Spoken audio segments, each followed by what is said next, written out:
Barbarella is a science fiction feminist parable about a sexy astronaut who goes on adventures in the future.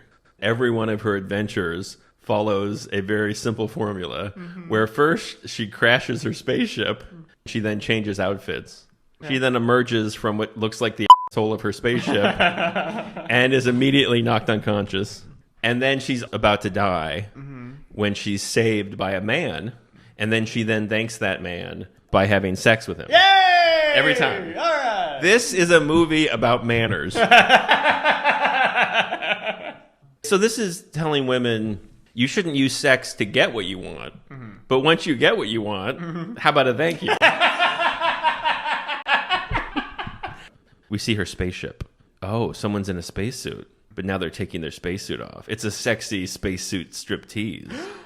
And it's a very, like, fun, like, horns, like a very 60s, Barbarella psychedella.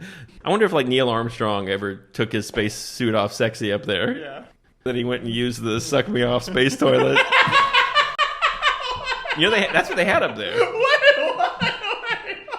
Here's the thing, Jordan. The real facts of space were much hotter than what this movie...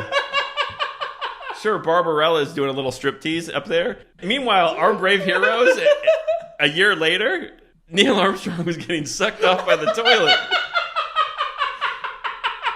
I mean, where's that movie? I don't know. It's zero gravity, right? Yeah. So you have to stick your dick in a vacuum. And they never told the American people how the number twos work. So then the president of Earth, he zooms in. And he says, the scientist Duran, he's the inventor of the positronic ray, but he vanished into the uncharted area of Tau City. Basically, we lost our gun in a bad neighborhood. And they don't really have a good photo of Duran. They send her a thing for her arm that'll light up when Duran is near. He sends her a bunch of weapons, a bunch of goofy weapons. She sets the coordinates to Tau City. But then there's a magnetic storm. They crash. She exits through the butthole of her spaceship. This planet is a desert of ice, full of creepy twins. They hit her with a snowball with a rock in it and knock her out. This, like, manly guy. This is Mark Hand, the Catchman. So he shows up. He saves her. They go to his, like, little ship thing. It's like a ship on wheels. She says, well, I just don't know how to thank you.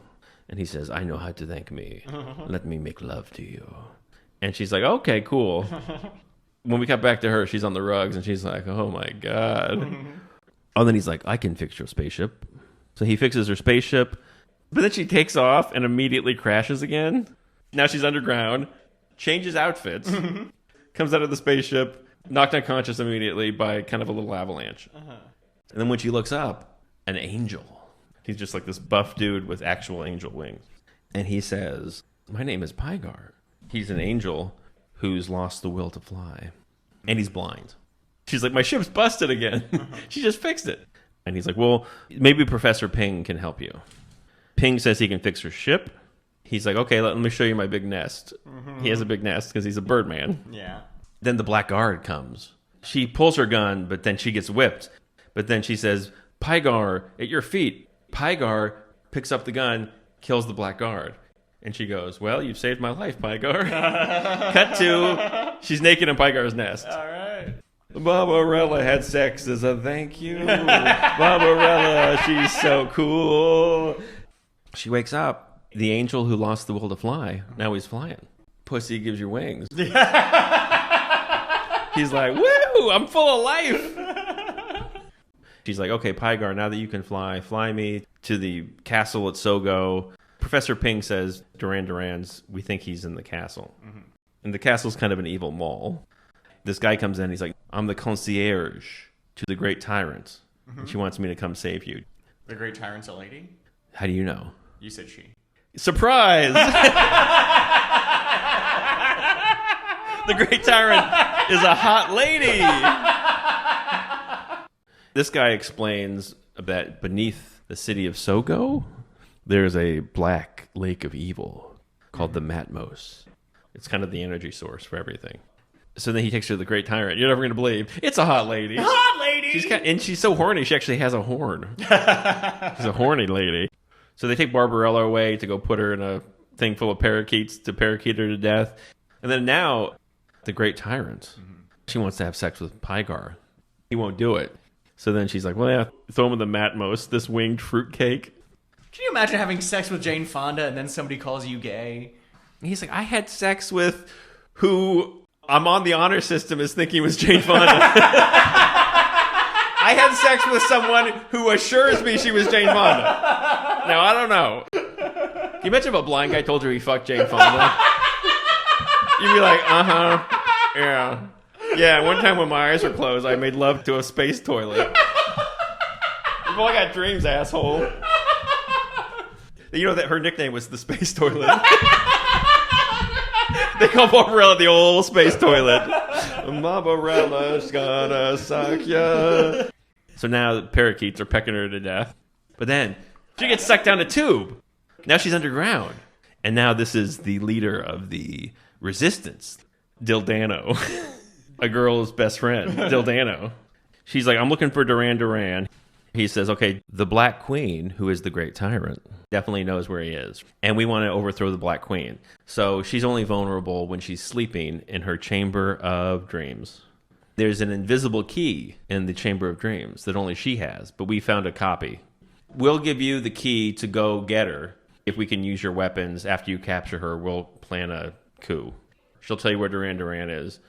So then she goes with the invisible key and the map to the Chamber of Dreams. She goes back out to the weird mall, immediately captured again by the concierge. We find out in a second that the concierge is Duran Duran. And he puts her in the orgasm machine. What? This is a machine he's invented because he's a mad scientist. It makes you come to death. She's like trying to fight it. And it starts to smoke. Her orgasm is so intense that it blows the machine up. Her orgasm defeats the orgasm machine. It's very James Bond. It would be like if in that scene where the laser's coming up to James Bond's dick, if then his dick just shot a bigger laser. And they were like, whoa, this guy rules. She uses her pussy to fucking break the cum machine. And he really does get mad. He's like, what kind of a girl are you? It's a real John Henry kind of thing. The machine will never overcome vagina. When he's operating this machine, this guy's hungry like the wolf. And this is when her brainwave thing lets her know that this is Duran Duran. So she tells him about the key, but even though she knows he's evil, he takes Barbarella to the Chamber of Dreams, but then he pushes Barbarella in. He grabs the invisible key on the inside. Her and the queen are now stuck inside the chamber. Duran Duran is taking the throne. So then she wakes her up. She's like, I got some bad news. Duran Duran's going to take over. He's got the key. We're locked in here. The Black Queen's like, he doesn't know the power of the Black Queen. I'm going to unleash the evil river on this guy. So then basically this river takes over everything. It kills him. It kills everybody. It destroys the Chamber of Dreams, but they are both protected by Barbarella's innocence. The Matmos then spits him back out on the land, and Pygar's there because he was also too innocent to be killed. And then she's like, can you fly us to my spaceship? Earlier they radioed Ping, and he said he fixed the spaceship. Pygar. He lifts up the Black Queen and Barbarella, and he flies off with them. Barbarella says, but Pygar, why did you save her too? After all the terrible things she's done to you. And he says, an angel has no memory. So this movie is saying that in order for a woman to be fully empowered, she needs to be able to have sex with whoever she wants, whenever she wants, and not worry about the judgments of society. And in order to be supportive of that behavior, all a man needs to do is be a blind angel with no memory. He was trying to make her come to death. I mean, that sounds messed up, but what if he was like, yeah, this is my machine that fucks people to death. They made me stop working on the one that fucks people back to life. Can you imagine? Benjamin Franklin's like, what the fuck? The past was doing its best. That's the theme song. Leave them alone. Leave them alone. Leave them alone. They were doing their best.